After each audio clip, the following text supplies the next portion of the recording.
మన ప్రపంచంలోనే ఎక్కడా లేని ఒక పంచముఖ లింగం మన తెలంగాణలోనే ఉంది. మన జగిత్యాల జిల్లాలోని రైకాల్ విలేజ్ లో శ్రీ చెన్నకేశవనాథ పంచముఖ లింగేశ్వర సూర్యనారాయణ స్వామి దేవాలయం ఉంది. దీన్నే గుడికోట అని కూడా పిలుస్తారు.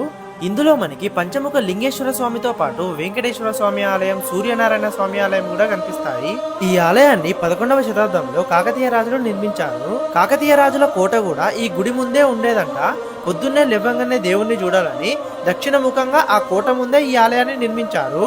కొన్ని సంవత్సరాల క్రితం దేవనగర లిపిలో ఉన్న ఒక శిలాశాసనం కూడా ఇక్కడ దొరికింది. కాకతీయ రాజైన ప్రతాపరుద్రుడు రాజ్యపాలన చేస్తున్న సమయంలో క్రీస్తు శకం 1305 ఆగస్టు 17వ తేదీన రుద్రదేవర వారు రావికంటి రమనాథ లఘుమేశ్వర దేవరాలు ఈ ఆలయానికి 10 ఎకరాల భూమి, కొంత ధనం ఇచ్చినట్టు ఉంది. అట్లనే ఈ ఆలయంలో మనకి వినాయకుడు ఇంకా అమ్మవారి విగ్రహాలు కనిపిస్తాయి.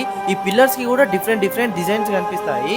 నిజంగా ఇంత ప్రాముఖ్యత ఉన్న ఆలయం మన తెలంగాణలో ఉండడం మన అదృష్టం. మీరు ఈ